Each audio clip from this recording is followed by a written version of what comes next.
I was sitting in the back of an auditorium with like maybe 500 young people, and I'm watching them like cry and like fall out, and they're like weeping, and the worship is just so beautiful. I was like, wow, Lord, like something is happening to them and I have no idea what it is. I'm like, fine, you've brought me to this point. I have nothing left. So like, if you can do anything, like do it now. And I remember like saying like, I surrender. That's it, I give up. I don't know where to get these resources. I don't know how to be a better man. I don't know how to pursue you. I don't have a prayer life. I don't know anything. I just know pain. I just know hopelessness. I just know that I'm not good enough. And so I actually heard like chains fall onto the ground, and I began to weep, and I fell on my knees, and I remember feeling like a blanket thrown over me, like a weighted blanket. I just remember feeling so much peace, but it was like a taste. And I was like, wow, like I need to chase this. I grew up in the church, and mother, praying woman, strong woman in the Lord, her mom before her again. So both sides of the family were very involved in church. So yeah, grew up in church my whole life, mainly in music and worship. And so for me, where I believe the Lord started my life at the age of 3, I actually have a core memory of me seeing myself play drums for the first time. And so I was 3 years old when it was in the backyard. I just remember there being like a lot of dust. I lived basically in the desert. And just remember getting my mom's pots and pans, breaking some sticks from the branches and just playing. And in my head as a child, I just remember saying at some point I'm going to be in a band or a group or involved in some type of music. And so that, I believe the Lord planted a seed early, just for the passion for that. So growing up, my father saw that immediately. He is a very active musician. He plays everything, jack of all trades. He could literally touch any instrument. It'll sound amazing. So as soon as he saw that I could play an instrument, he immediately bought me a drum set. So we started playing together. He's a trumpet player, so we would play anything from Christian music to jazz to funk. Like he just had me learning at an early age. And so that time frame, I believe 3 to 5, was just me being around him. He was like my hero. And so everything I did, I was attached to his hip. Every time he played, I was right there next to him, and he just taught me everything with music. And so by 5, I was on the worship team. I was actually just sitting in the front row with my mini drum set, not sounding good whatsoever, but my dad was like really proud. And it was my grandmother's church, so she was extra proud. The congregation probably wasn't that happy, but I just remember they have pictures of me just sitting in the front and just enjoying it. And so my father pushed me into that pretty heavily. And yeah, so that was my childhood. I just remember being in the church, playing drums every chance I got, and just having a passion for it. And my father just being like, yeah, like this is my boy. I can't wait for him to like excel in this. Time moves forward, still involved in church pretty heavy. I grew up with a lot of security, actually.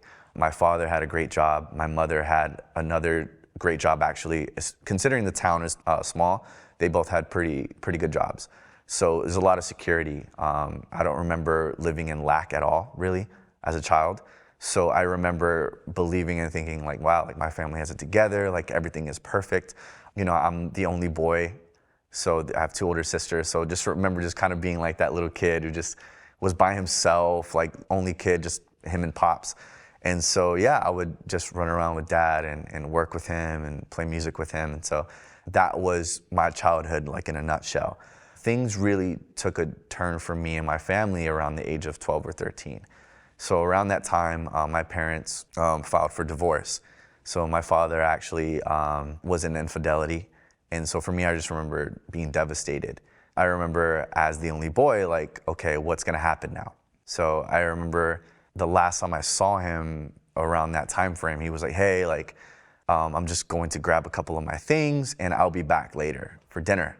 I was like, okay, cool. So I actually, like, one of my friends at the time was there with us, and we actually helped him like put stuff on the trailer. And I remember he like bought food for us. He bought like pizza and stuff. And in my head, I'm like, okay, he's just gonna move some stuff, right? Like for his business, like he's doing his thing.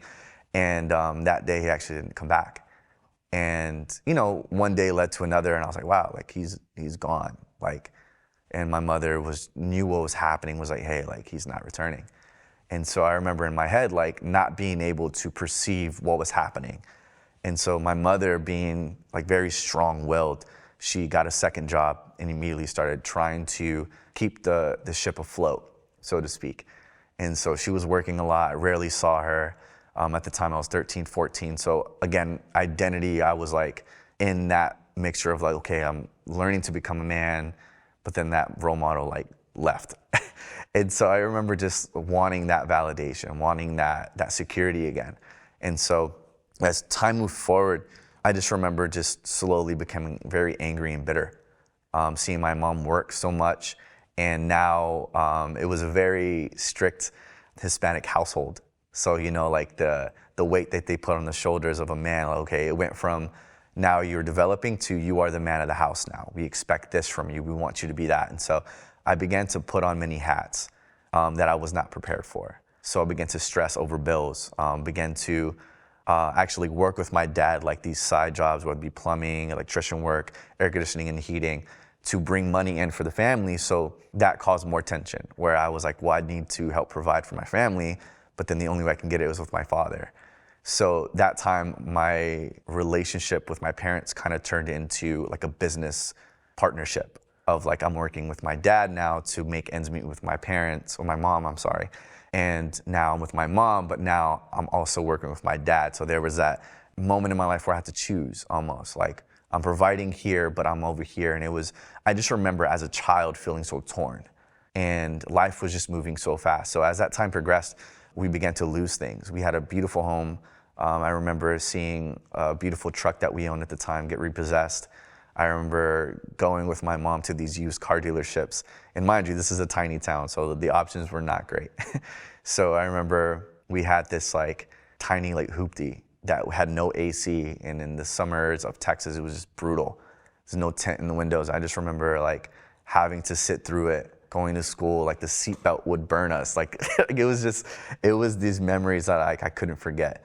You know, watching my mom struggle for years kind of put an emphasis to try to like be this perfect man, to try to make up for something and to try to be everything for these women in my life. And with that, it kind of led to me to like strive to be this person, but I lacked the knowledge on how to get it or how to get there. And so that caused even more bitterness in the sense of like, I know what I should become, but I don't know how to get there. I don't know the resources. I don't have the example. Like, I don't know what's happening. So around that time, we had actually moved to a new church, and it was actually a very spiritually active church when I went there. A lot of prophetic movements. This is the first time that I was around a large body of prophets, a large body of spiritual movements. So I remember going in there and people were, demons were being cast out, right? Prophecies were being going out, right? Like it was just a beautiful thing. I remember as a child, I'm like, this is crazy. And I remember the first time like falling out, it was just like, wow, this man just really just did this, and I just fell out. And I remember as a child being like, wow, like this is amazing, and I don't want to leave it. In church, when I was there, I was just really drawn to the worship team. But I also sensed that like there was more to just church. I knew that there was a different side to what we were experiencing that I wanted to get to, which almost intensified the need to strive, right? It was like, well, I can't make ends meet to be a provider for my family, and I want to tap into these deeper things with God, but like, how do I get there? And so the frustration began to grow and began to grow. So around that time, I actually joined the worship team for the youth group at least. And I remember my goal was just to always be up there. I just wanted to worship around all these people. For the time, we had about 500 to 600 members, which was crazy for how big that town is. And so it was very active. And I remember our pastor at the time retired. And from there, the predecessors really didn't steward well, you know, the church. And so there was a huge split. So a lot of the worship team left, the pastor left, a lot of my friends left.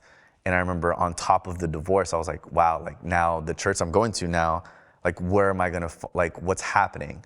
And so I remember going to my mother and saying, hey, like, are we going to leave too? Like, are we gonna leave this church too? And I remember she actually said something to me there that I still consider to this day, where she said, well, we're not going to leave until the Lord calls us out. Whether there be one person or 1,000 people, like we're gonna learn how to stay here until God calls us out. I remember that lesson so clearly because it translated to where I'm at today. As the divorce began to settle, I actually grew to find other side jobs that I was doing. So I became more distant and angry towards my father. And once I had a conversation with him, he actually told me that he had cheated on my mother. And I didn't know at the time why they split up. I just thought he just didn't return. And so, as that time progressed, I remember just asking him and just being so devastated. And be like, how could you ever do that to her? Like, how could you ever do that to us? Like, I thought we were friends. Like, you were supposed to be this example for me. And his answer was kind of cold, right? He was just kind of justifying what he did. And I remember looking at him and vowing to myself, like, I will never be like this man ever again. And so that began a heart-wrenching journey where I actually ignored him for about 5 years. We lived in a small town again, but I did everything to avoid him. He would call me, I would ignore his calls. He would text me, I would ignore his texts. I would block his number. I did not want to do anything with him. I didn't want to look at him. I didn't want to hear his voice. And in my culture, there's something with the last name where it's like, well, you're known by the last name and your father and their traits. And I remember everyone pointing out my last name. Your dad is so great. I'd go to the supermarket. Oh, he's an amazing man. And he works so hard and he's playing here. I remember just thinking y'all don't know. I remember I didn't talk to him for about 5 years. And during that time, I'm still in church. I'm still learning and I'm developing as a musician and still dealing with the split of the church. And so, mind you, we went from 500 to about 25 members. And it went from okay, we're playing from a lot of people to nobody. And so that was a journey where it was okay, I'm just gonna learn how to worship. And so our worship leader would just spend a lot of time teaching us the ins and outs of music and worship. And I had a mentor who was a bassist who taught me everything I know now. And I remember as a kid, all I had was a bike, and I would drive or bicycle about 3 miles to church just to get there early, and I would leave late. I was the first one there. I wanted to be there. I wanted to play the drums and test out the new music. And I remember the hunger as a kid, that was my safe place. I'm well, if it's not working at home, we're broke. If it's not working with my parents, if it's not working anywhere else, then drums is how I'm gonna feel connected. And so I would just do anything just to be at church, just to play. And again, there wasn't a lot of us at the church, but I would pour it out every time. I would imagine myself playing in front of thousands of people. I would imagine myself just really getting into a different type of music, but it was actually worship that I was really wanting to get into. So in high school, I got into a relationship with a girl, and we dated for about 3 or 4 years. And during that time, I remember wanting to show her that I could be this person, wanting to prove to her that I could be the man that I wasn't in the past, right? To my father or to my mother, to even the girls in my family. I was wanting to make it a point that I could be this person. And still fighting I know that God has a plan over my life. And so at the end of it actually didn't work out. And from there, it kind of led me asking a lot of questions of okay, when is it ever gonna come together? And so that led me into graduation. You graduate high school still wondering, still curious, still wondering if God even has a plan, right? Wondering what is he going to do with all this mess, right? From the divorce and losing what I consider my hero to high school, just asking years of questions of okay, I know that you have a plan for me. This is where I'm headed, and there's no way that these two roads are gonna meet at all. I don't see it happening. So I graduate high school, still begin to be very depressed actually that these things aren't connecting. My heart was wanting the Lord, but literally my life was saying everything else. I actually did a year at community college where my mother, because my father was a musician, and what led to infidelity was the music side of it. He wasn't really doing it for the Lord. So she had high guards up when it came to any type of music. So she was actually encouraging me to do the opposite. She was well, how about you go to college for criminal justice? And I was me, a cop, there's no way. There's just absolutely no way. And so she's try it, we'll help pay for it. We'll literally do everything just so you don't have to go down that road to be a musician. And I remember just thinking wow, she's really hurt. There's no way that I could go through that route and put her through that. And there was actually one time where we were playing a service and the prophetic hit. And it was one of my first times actually playing prophetically through an instrument, which was crazy. But a musician who was traveling, playing with a bigger band, came to me and told her, was hey, he needs to go to some type of ministry school. You should actually invest into him to look into music. And she was I don't think he wants to be in criminal justice. And I remember as a kid, I'm gonna honor my parents, right? I'll be all right, Mom, you're right. And so I remember just feeling so devastated inside, even more heartbroken of wow, I'm doing all of this. I'm trying to be this person. And then you're that's really my passion. I've been doing this since I was 3. This is not normal. but still feeling that like there's no way this is gonna come together. So, around that time I was just asking a lot of questions. Did a year of community college. It was the worst year ever. I just remember sitting in classes, I was failing everything because just nothing made sense. Nothing was clicking and everybody was doing very well in the class, and I just continually was just doing terrible. And again, that just fed into the depression of you're not enough. You can't get there. Like God doesn't have a plan for you. And living in that tiny town was just like, what else can come from here, right? Like there's no way that the seed that God planted could ever come up. And I just remember feeling hopeless for years. Around that time, we actually got a new pastor at my church. I was around 19, and they're actually from New York and New Jersey. So they came and they completely changed the script of my church.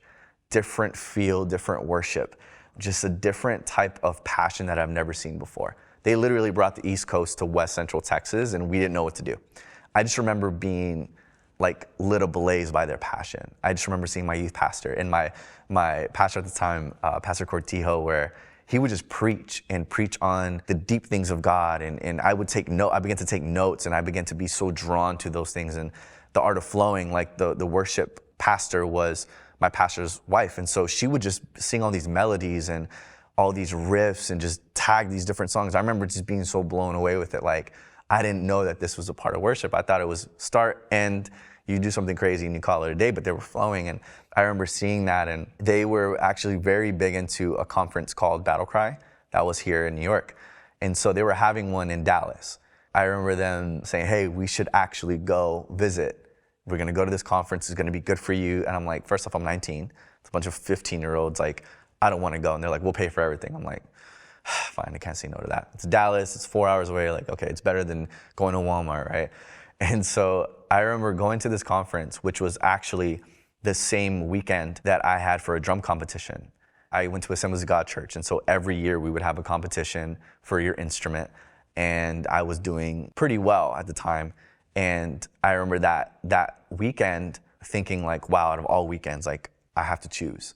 Either glorify myself or test out this new school that I know nothing about.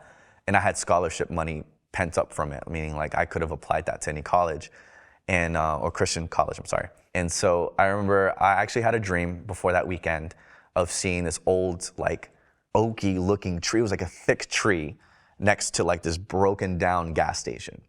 And I remember it was right off the exit of like this Texas like interstate, and it was very green. And I'm like, okay, that's not where I'm from. That's definitely not it. I remember seeing the dream and then feeling that I should go to this weekend.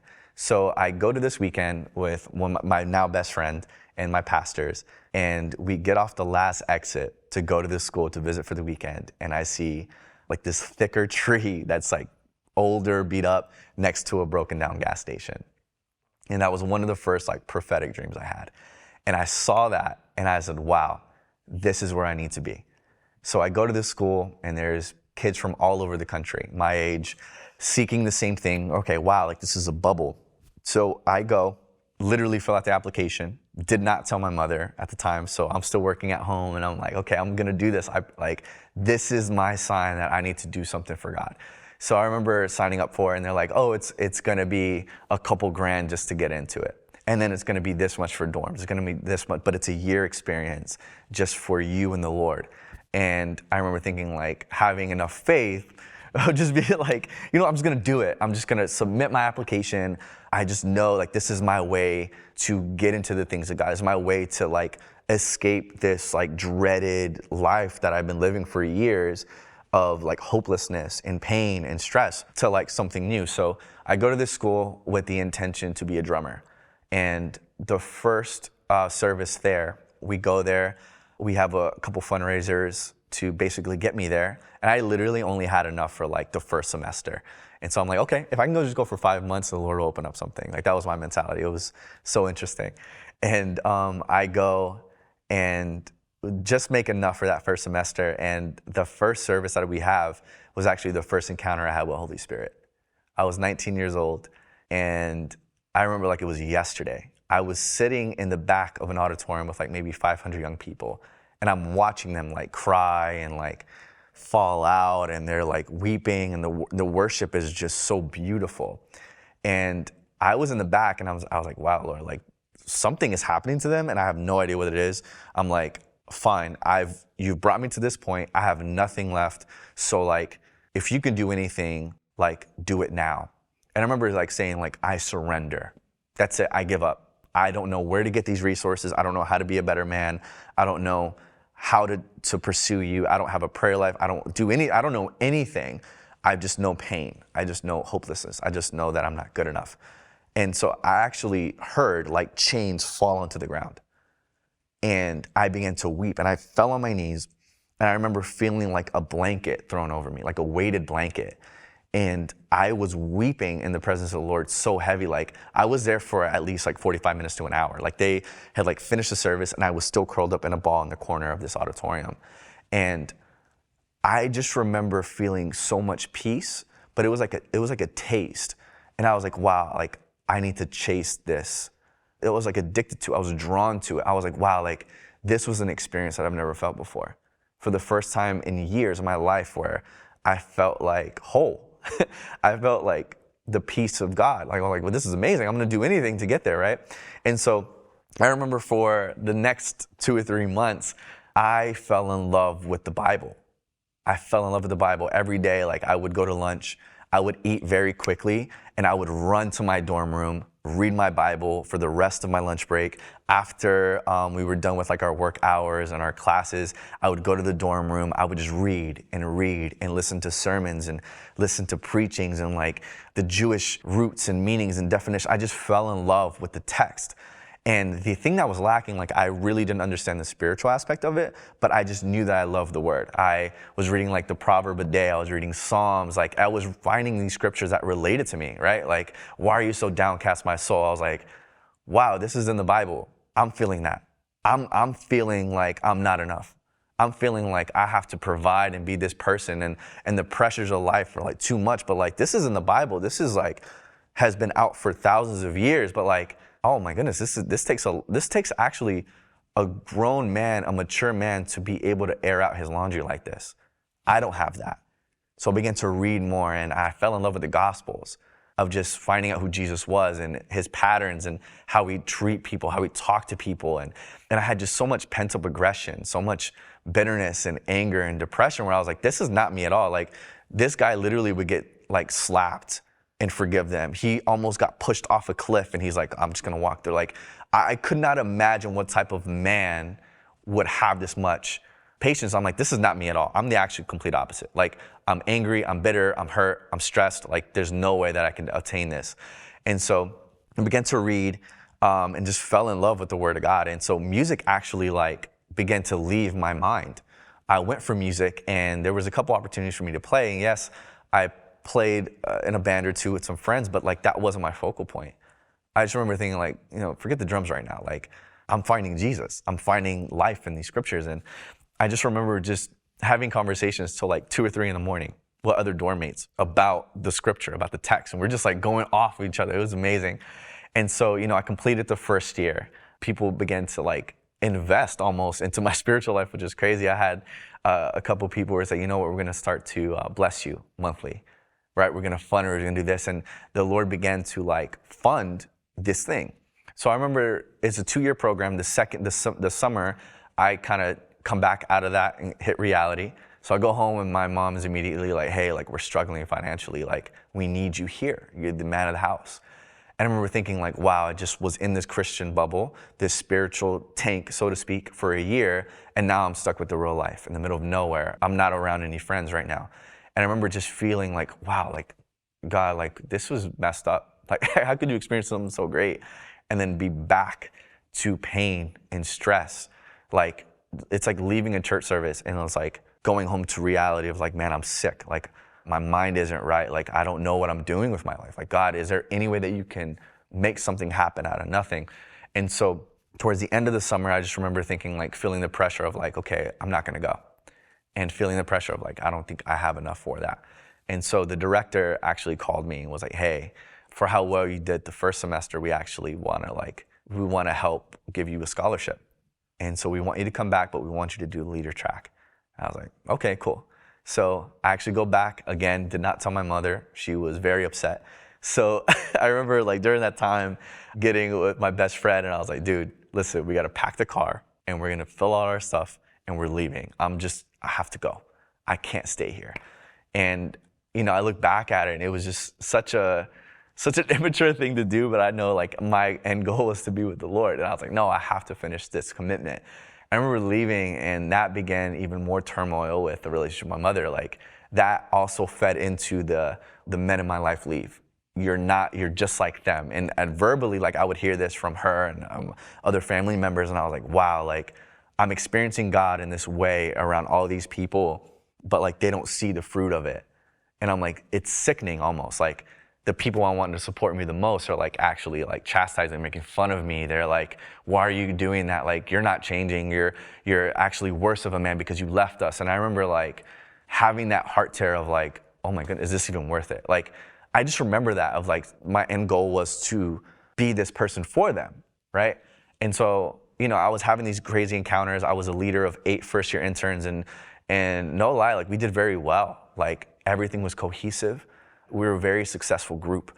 We were known around the campus to not only serve the teachers, we would pick up trash on the weekends. Like, we would pray, we'd go to the prayer room. Like, we did so many things to serve the community, where like we began to like get awards, like we began to get recognized. And me as their leader, like, they're like, wow, like, this guy has something.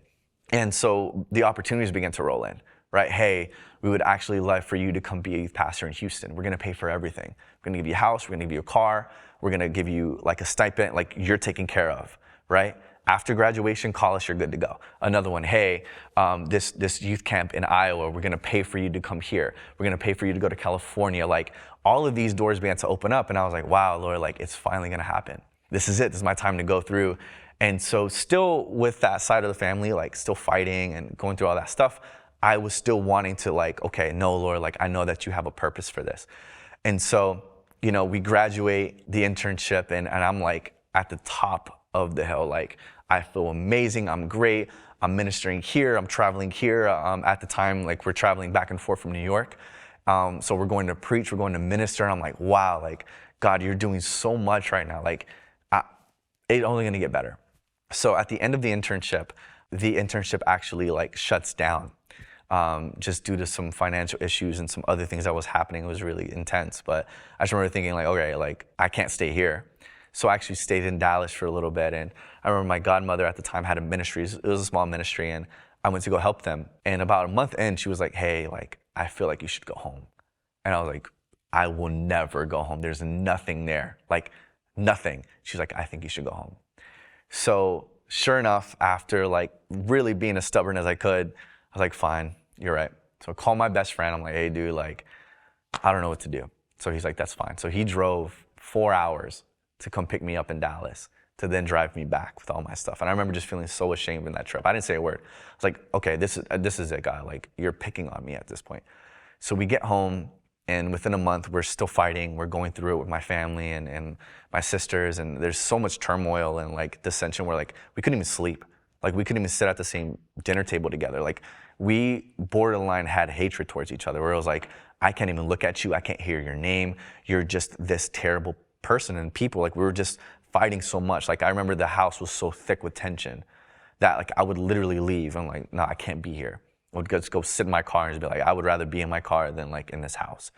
At the same time, fighting with the fact of like, I went from all these opportunities to nothing. Like, God, like, why would you do this to me? I had everything in my hand, and now it's torn from me. As time progressed, like, these slivers of hope would like slowly leave. At the time, my pastors, their term was ended at the church. So they actually moved back to New Jersey.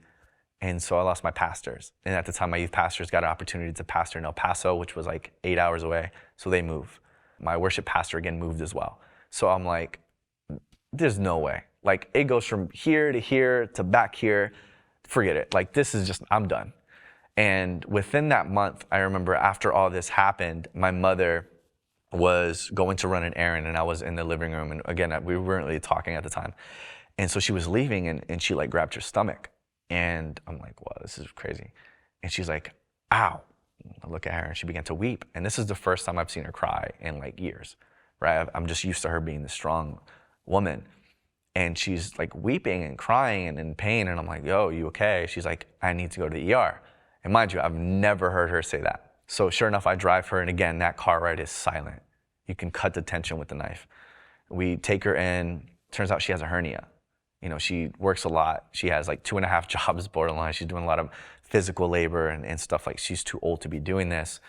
So she can't work for a little bit. So both of us were just like, wow, like now my mom like can't work. So a few weeks go by and this pain like worsens. And my mom's like, we have to go back again. So we take her to the doctor again. They run a few tests and actually it was a different doctor now. And this is where things began to turn. During that time, we actually got a results back that she was actually diagnosed with stage 3 ovarian cancer. And I remember being in the room receiving this news, thinking it was a hernia, that she was like hurt, she can't work again, to like, oh my goodness, like I'm gonna lose my mom and we don't have a relationship. Like, we've been so business minded since 13 and what is happening? And I remember being in that room looking at my sisters of like, what do we do? Like, we asked him, how bad is it? He goes, well, she has until, it was September at the time. And he goes, she won't make it past November. And I remember just the hopelessness I already had just turned to numb. I remember just really just looking at my sisters like, there's no way this is happening. We were more shocked than anything. And so he was like, we can try the treatment, chemotherapy, and let's just see, and let's just fight it. So we look at my mom, and my mom's typically this strong person, and she looks at us and she goes, it's time. And we're like, what do you mean it's time? And something that I didn't know was that she actually had cancer exactly 20 years before. She had breast cancer. And during that time, I was 1 year old. And she had actually prayed and asked God for 20 years to see me grow up. And I remember when she told me this, I got a little emotional. I was like, wow, like, so I'm 21 now. So like, I believed that God was so cruel at the time that he would actually answer that prayer and was like, well, you gave her what she wanted. Now you're going to take her from us. I'm only 21. Like, what's going to happen? Like, I just lost all the opportunities. I lost my friends. I lost my pastors. Like, what? Like, now I'm going to lose my mom. And I didn't have a relationship with my dad. So I'm like, this isn't fair. So I remember as treatment began, our rooms were catty corner to each other in the house. And I just remember watching her die and deteriorate for months. And that time was actually very hard because, she was a very healthy woman working 2 jobs. Like, she's always been here, super funny, super active. Like, she's very bubbly. And seeing her not be like that for months, like, was devastating. And, she began to lose the weight. I remember, we would go into her room and she'd be laying down, and because of the chemotherapy, like, pieces of her hair would be like stuck on the pillow. And we would look at it like, this is really like, what do we do? And I remember she couldn't even walk down the hallway to the bathroom. Like, I'd have to help her. So I'd go and she'd be like, she called me Mijo. She'd be like, Mijo, can you help me? Like, walk to the restroom. I said, yeah. So I'd put her arm over my shoulder and I would slowly inch and inch and inch for her to use the bathroom. My sister would, help her. But I just remember this for months and just being like, wow, like, there's no way it can get better than this. And every time we went to chemo was just like watching her like deteriorate. She grew skinny. She was very weak. Like, she couldn't even eat anything. And we had to like literally break down all of her food. And I just remember watching her like slowly kind of cave in. And I remember in the midst of that, like, her and I actually had a moment where like we apologized. She's like, hey, I'm sorry, for everything that we've been through. Like, and I understood, I looked at her, I said, I get it. Like, you did what you had to do. And I don't, what else was there to do? We had to survive. And so, from there, still a lot of it wasn't healed or broken. We were just trying to push through and survive. And, as we progress, we try to make the light of things as our family. We try to stay close. We try to do these things together in the midst of this hard time. And I remember my mom in that time began to just get this strong faith. Like, it had seemed like there was a turn in the tide where she just began to just like read scripture every night. And she would pray. And people would actually come to visit her. And they would come visit her because she was sick. And she would end up praying for them. And I remember watching her like, this is Superwoman. Like, I'm seeing a different side of my mom that I never really would have seen because of so much anger and like stress and bitterness. But I began to see her minister while she was in stage 3 cancer. And we would see like miraculous like signs and wonders in her living room. It got to the point where we had to make an announcement on Facebook, like, please, we have to schedule time to see my mom because she's tired, like she's drained after that. And so she's ministering to people. We're watching her do that. And oddly enough, in that time, like God began to give us hope. And not more so hope in the sense that she would live, but she began to accept that she was dying. And when she accepted that, we began to follow that lead. And she was like, it's my time, it's my time. And at the same time, we believed her. But the Lord was actually doing something else in her. And we just remember just like Holy Spirit beginning to rest in our house, you know, and it was the most beautiful thing, oddly enough, in that tough time. Because I remember a time walking past her door and like feeling like the spirit of death was there, right? Like I would walk by and there was sometimes I'd have to poke her and be like, Mom, are you awake, alive?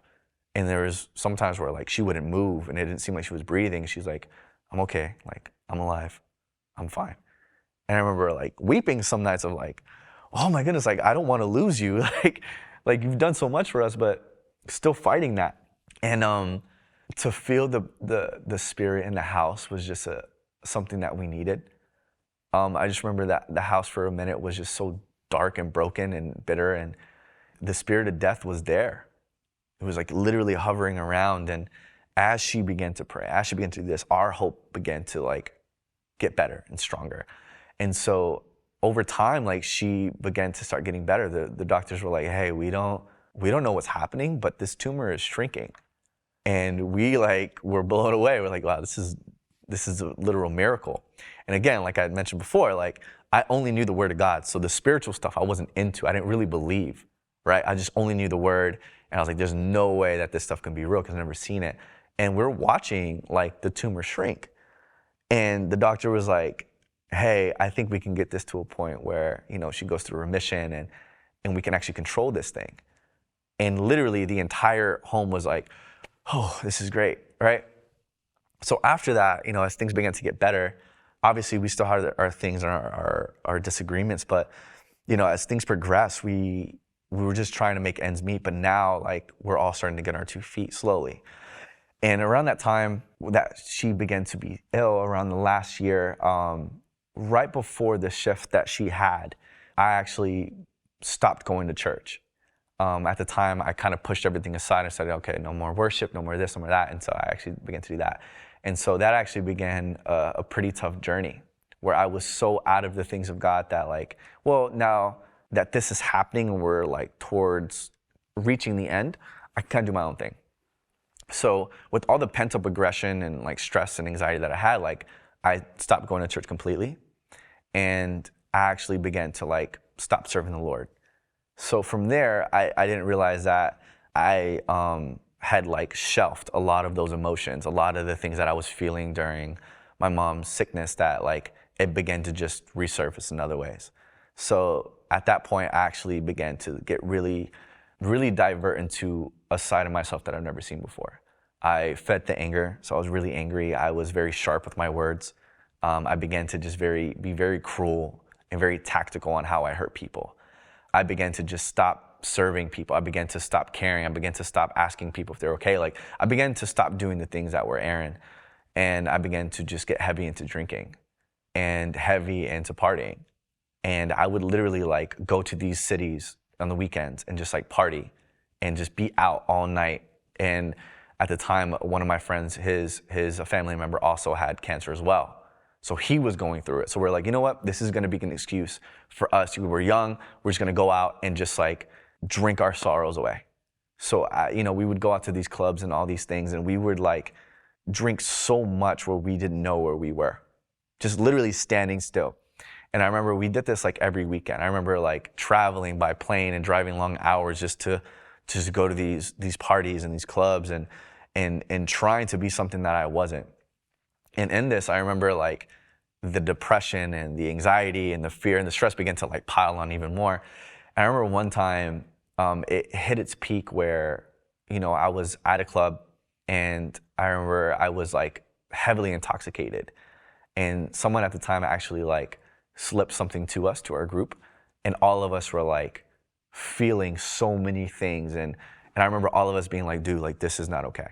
Like this was like the first time we'd ever been like prostrated, so to speak.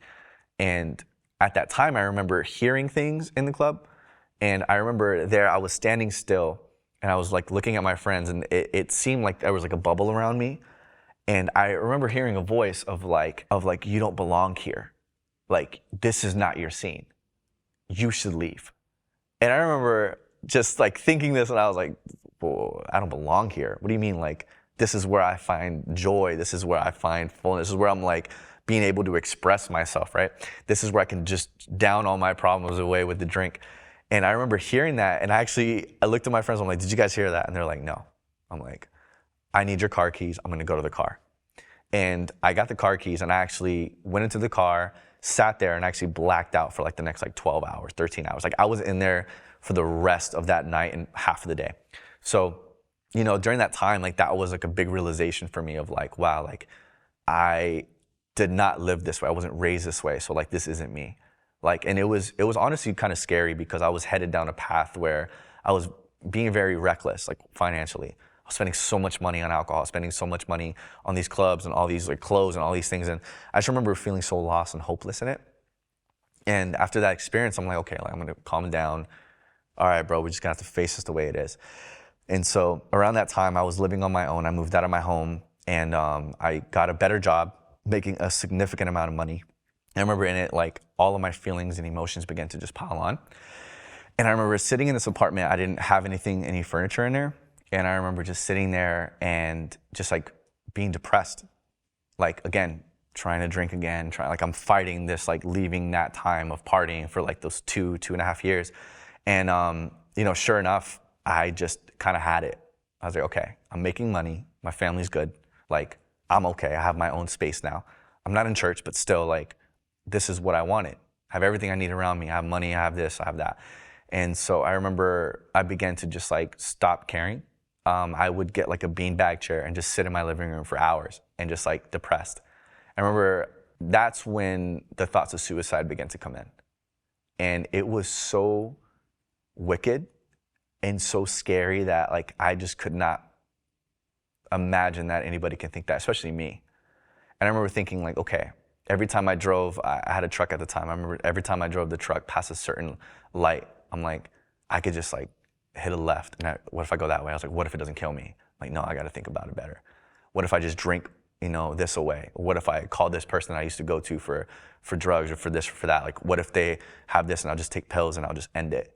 And I remember like thinking these things, and it began to just like grow. And every night after work, I would just sit in this beanbag chair and just plot the way to kill myself. And with me not being close to my family at the time, I was like, okay, like I have nothing else to live. Like I've worked my way up to the top that I could get to financially, and like, now what? And so I remember I was planning on actually killing myself in the sense of hanging myself in my apartment. And this is where things got really interesting. So I was planning it. I wanted to just end it. And so I told myself, I was like, well, like, okay, I'm gonna go to work. I'm gonna buy all these things at like Home Depot, whatever. And I didn't know anything about it. So I'm like, I'm not around people, so I just buy a rope or extension cord. I don't know what I'm just gonna go get this stuff. So I remember like on my way there, a friend of mine from ministry school calls me. I was like, hey, what are you doing? Oh, I'm just shopping. And he's like, well, bro, I really feel like you should come to New York and like minister with me and get plugged into this church. I know you're not serving the Lord right now, but I remember the call of your life, and I think you should come. I was like, that's a bad idea, bro. Like, no, hung up on him. And I remember that night, I'm like, okay, I think something's happening. And so, you know, I leave the store, and I'm like, okay, God, if this is really you, I'll give you a week. If this is really you, I'll stop planning this. Give me another sign. Within a week, his mom calls me, who's the pastor. Hey, I really feel like it's the will of the Lord. And I was like, okay, cool. Good for you. I don't feel anything. I've been out of church for 2.5 years. Like, you don't know what I've just been through. So like, I'm the least qualified person to be at this church. She's like, no, it's fine. We'll get you playing with the youth. You'll be on the worship team. Like, we will work. We'll make sure you do this. And so I remember her saying, hey, if this is a big concern for you, we will give you rent free for 6 months. right? It's a tiny apartment, little room, but we'll do that for 6 months. And I'm like, let's do it. So immediately after that, I put my 2 weeks in on my job, canceled the lease on my apartment, and I literally packed up and moved to New York. This is 2016. So during that time is when the Lord began to deal with the deep things of my heart.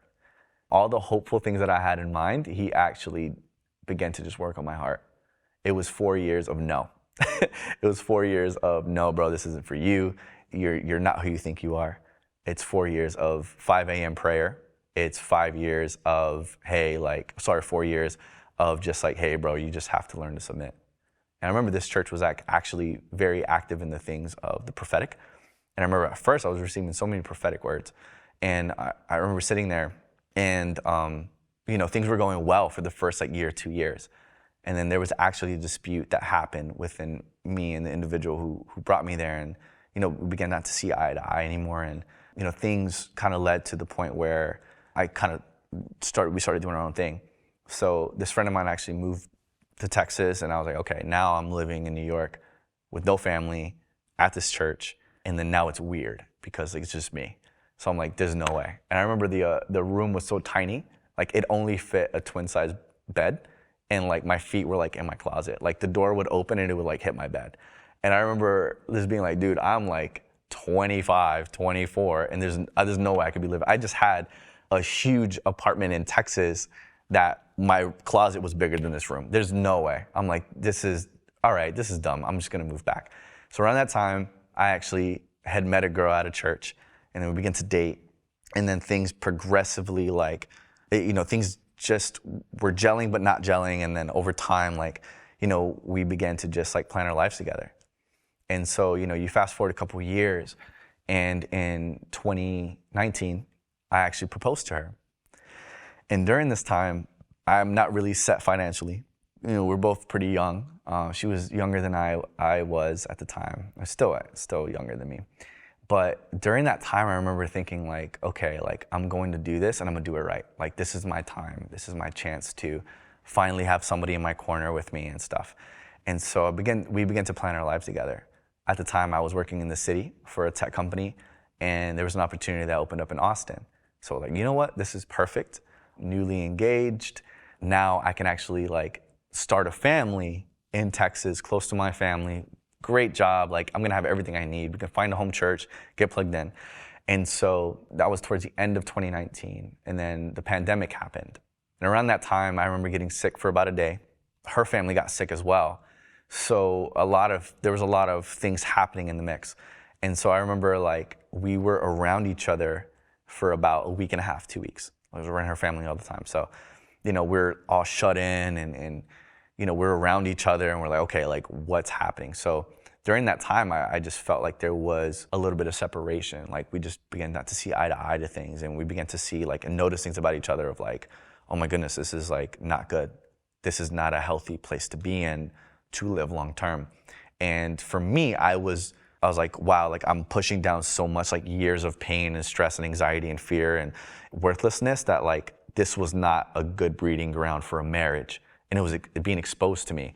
And I'm but we have to do it, right? We have to follow through, and both of us were kind of fighting through this. And at the height of the pandemic, we just began to argue. And during that time, we're okay, you know what? My job, we had shut down, but they were still paying me. The agreement was hey, what if you just go home for a little bit until the store opens again? And then, we can just we just need some time to chill because we're around a lot. We were around each other a lot. So that's fine. So I literally get in my car and drive straight to Texas. Didn't tell my family. I go home, my mom's surprised, what are you doing here? And I was well, I'm just wanting to surprise you guys. I have off now, so I'm just gonna be here. So my mom already knew what's up. She sensed that something was off. So within a week or two, I actually get a call. At the time was my now ex-fiance. She called me and was hey, I don't think I wanna go through with this. And I remember just thinking what? We both put everything we had into it. And I remember just, again, feeling everything was ripped from me. And again, not being enough, not being worthy, not being this. And I was there's no way. I'm I left everything. This was the last straw. So sure enough, she makes a decision. We cancel the plans. And I remember for those like 2 months was like really embarrassing, right? Having to call family, hey, we're not doing this. And so as the time progressed, like the embarrassment and the guilt and the shame began to just like creep in. And so I remember after that call, I go to my mother who was in the backyard, and I go to her, I was like, hey, we're not gonna go through with it. And I remember she looked at me and she was like, she didn't know what to say, and I began to weep. And this was the first time she's ever seen me weep. Like literally, I would hold my emotions back for years. So she saw me weep and I was on my knees. And I remember her putting her hand on my back and praying for me. And this was the first time I've ever had her pray for me like this, even through the divorce, even through the cancer. But for now, the broken engagement was like, I'm here for you. She began to pray over me, and she didn't say anything about revenge. She didn't say anything about spite. She didn't say anything really. She just prayed the will of God over my life. She began to call onto the things that she knew from the age of 3. And she said, Lord, just whatever you do, keep him in the will of the Lord. And she began to speak over me. He's loved, he's clean, like he's holy. She began to just like really pray into me. I'm like, wow, like there was a healing moment that came from the worst season of my life where I felt like I lost everything.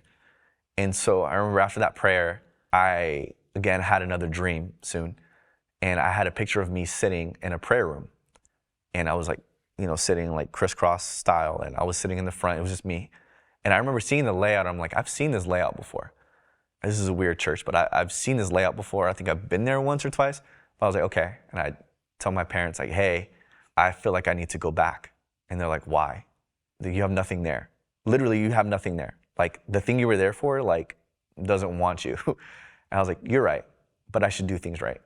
And I was like, I'm gonna go get my stuff, speak to the pastors, speak to her family, and like do things the right way, and I'll be right back.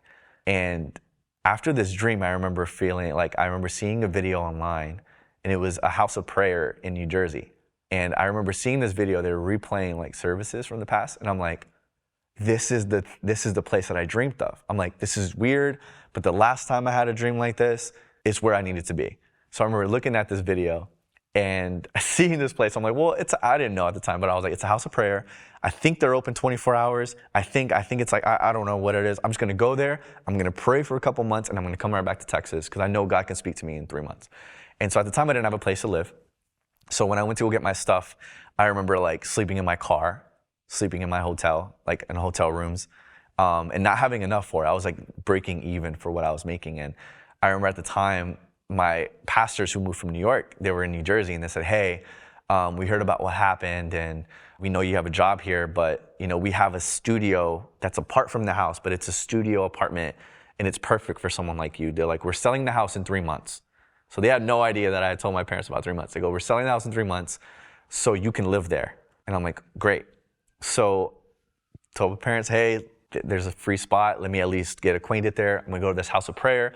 I'm gonna pray about leaving, about what I should do next, and then I'm out, right? Again, no money, like I was just going through it in every way possible, still heartbroken over this decision from the broken engagement, and still having to like cancel plans, cancel venues, like cancel, like even losing deposits, like things that we had invested in. I'm like, dude, I'm left with nothing. Literally left with nothing. Like it was hard for me to even keep $25. Like there was just no way. So I remember like even like having a sleeping bag and having to sleep in my car and like going to these terrible hotels, but not telling my family because they didn't like, they would just be like, just move back already. But I knew that God had something for me.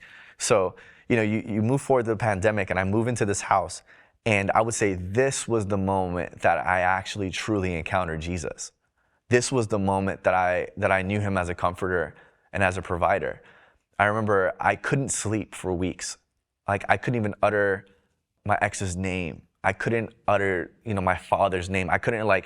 I remember feeling so beat and broken that I would literally like kick and scream and yell and curse and smack the ground and like break things in this room. And like, mind you, like there was nobody around me. So I was like going crazy. And I remember I would time myself of how long I could stay in the room, and I could not stay in the room longer than an hour. I couldn't do it. I would sit outside, I would go on YouTube. I could not be in this room for more than an hour because I was left to deal with the things that just happened with the broken engagement and the shame and the bitterness and the anger and all this stress that was pent up. And, at the end of the day, like, I remember a scripture that I read in Romans, and it was talking about how Jesus at the right hand making intercession for us. And this was one of my first prayers with the Lord. I remember asking him and saying, you know what? If you're really making intercession for me, but my life has been looking like this for the past 25, 26 years, what are you saying about me? I remember asking him, what are you saying? What are you interceding about me? Because it doesn't seem to be working. I was like, God, you know what? If you're real, tell me what you're interceding for. And when I tell you those next 2 months, the encounters that I would get, the prophetic dreams that I would get, I remember one time, it was so much glory in the room, I could not lift my head. I remember literally feeling the tangible presence that I felt when I first got saved. And I remember yelling and just like flowing out scripture that I memorized when I was 19. Right? Of the scripture of just like the goodness of God, just talking about the truth of him. And every time I uttered something, more presence would fall. And I remember just being curled up in a ball of the weight of glory in this tiny studio room where literally my motive was just to be in that presence and to be in that place. And I remember the Lord began to just remove things from me. And there was a lot of thoughts that I was facing, but at the end of the day, I do remember him coming when I needed him. I remember I wouldn't be able to sleep. And I said, Lord, the only thing I could say was Jesus. And I would lay in my bed and I would just say, Jesus, Jesus, Jesus, I'm okay. We're okay. Jesus, Jesus, Jesus. And the peace of God came every time. And I remember I would tally every time God came. And I remember just seeing in my journal, so many tallies of the amount of times that Jesus came into my room. And I remember at work, we began to go into the city to work again. And I remember saying, Lord, I only have 7 minutes. I used to have a whole day to spend with you, but can you do something in 7 minutes? And I remember the encounter that I had in 7 minutes actually was one that was life-changing. I began to get visions. I began to get like pictures of certain places. I actually got 2 pictures where I was playing drums in these bigger rooms. But it wasn't about the platform more so, it was about the anointing that was on it. I remember seeing it, I was like, Lord, there's no way that I'm ever gonna play drums again. I've stopped playing years ago. There's no way.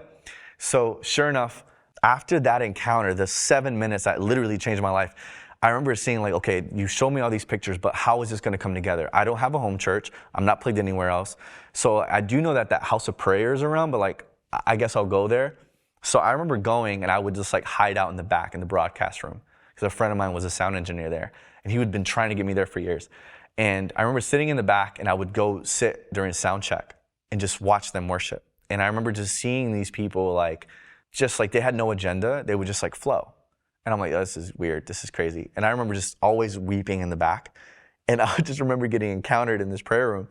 And these worshipers were just so raw and so rugged and so interesting. It was just a different sound I wasn't used to. But I was like, wow. And I remember saying in my heart, Lord, it'd be great just to be in this type of worship forever. Forget playing. If I can just be there, this would be great. And so I remember one time I was in broadcast and my now home church pastor actually caught wind that I played drums. He was like, hey, would you mind playing on a Sunday afternoon? And I was like, sure. And I didn't have any equipment. I had a snare drum that was beat up with no case and a broken cymbal. And so I remember scouting the guitar centers and finding used gear, and it tallied to about $500. And around that time I said, yeah, I could do it. I just said yes. And so I remember this yes actually changed the trajectory of my life, where that week a family member of mine called me and was like, hey, we have this gift that we were going to give you for your wedding, but we heard what happened, but we still want to sow into you. And it was $500, the exact amount that I needed to start my music ministry.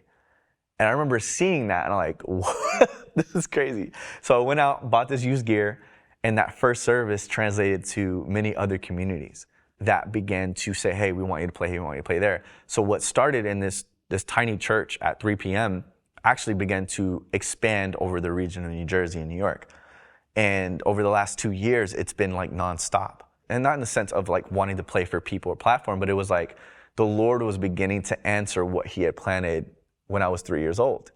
And I remember one time I got a word from a preacher And he looked at me and he said, he was talking about the heart posture I had for God, but he had said something that changed my life.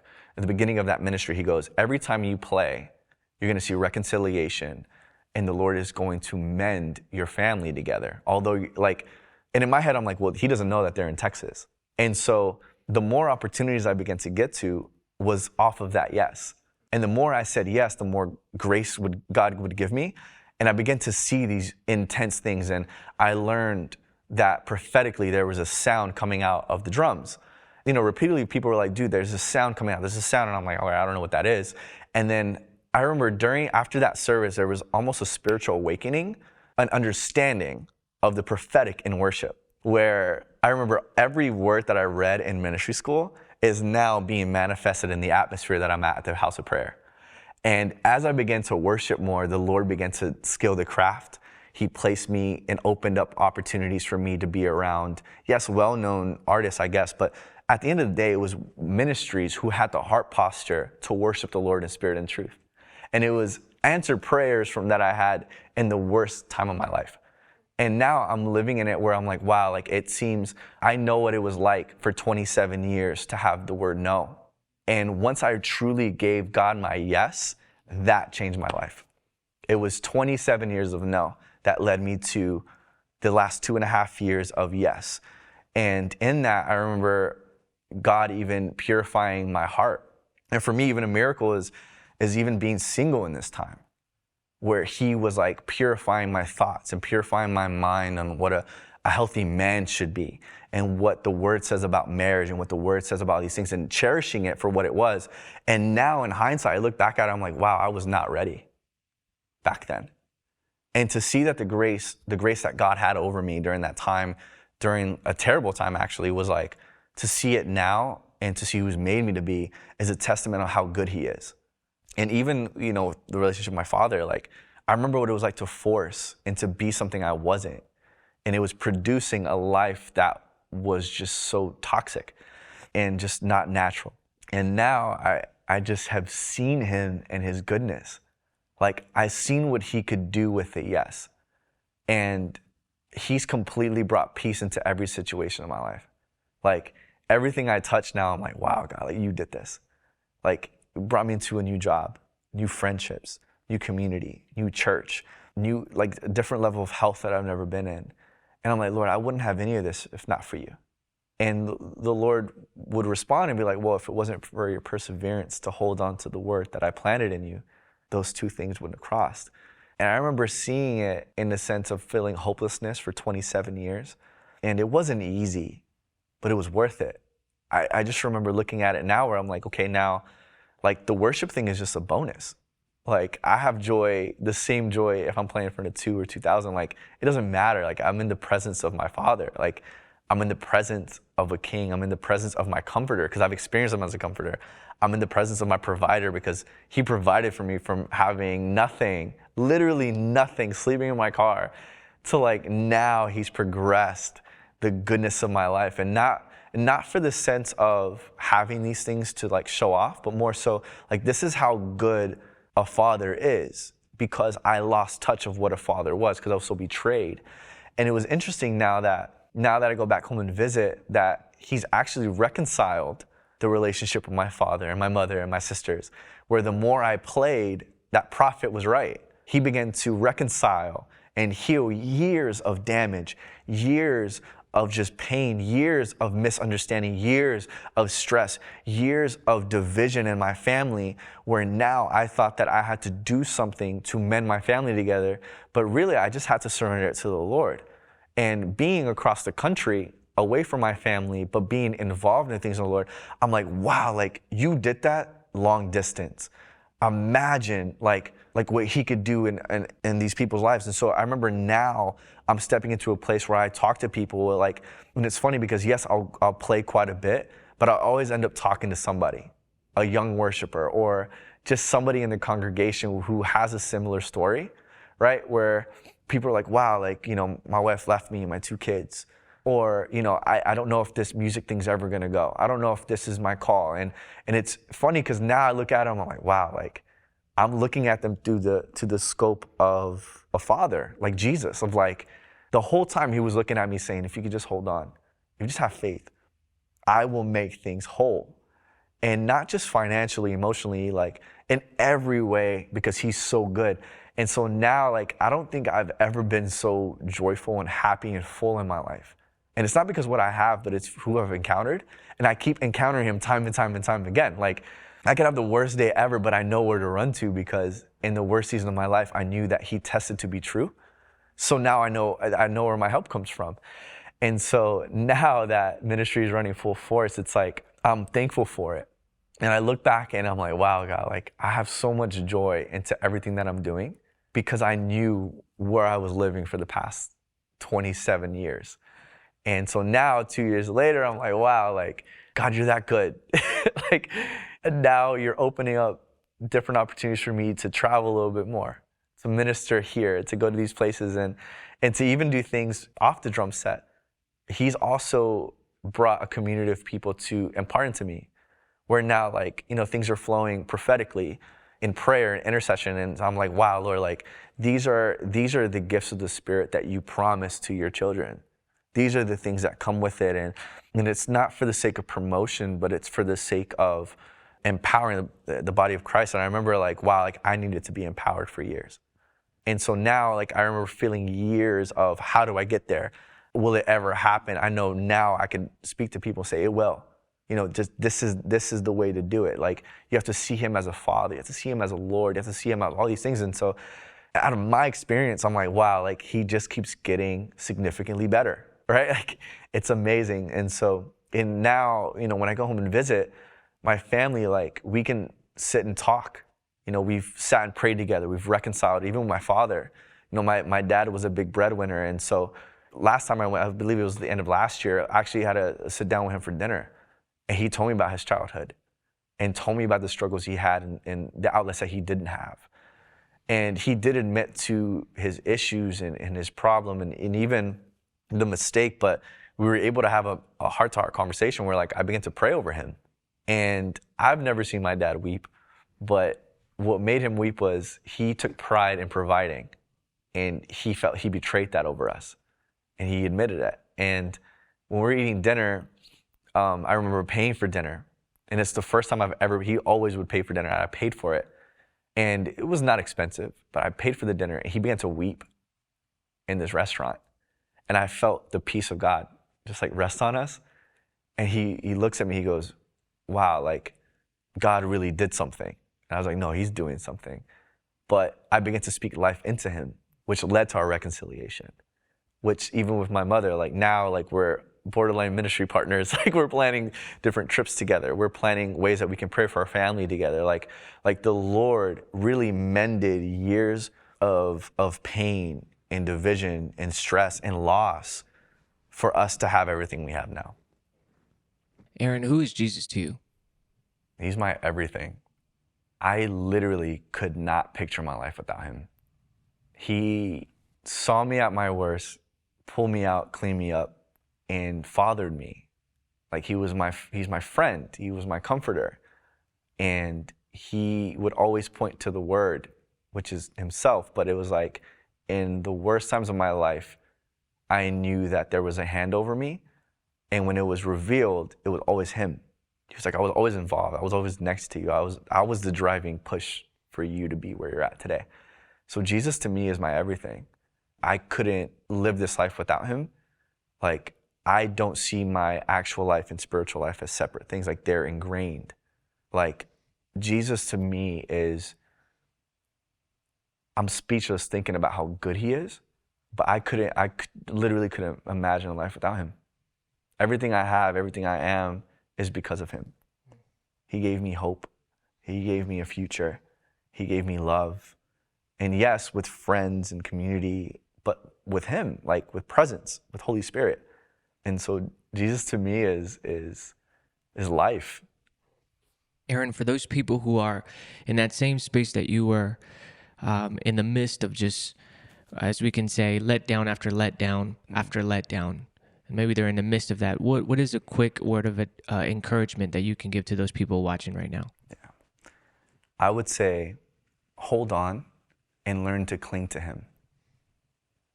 if you can learn to cling to him now, I promise you will see his goodness. I think that was a lesson for me. I had to learn to cling to him for him to be my everything.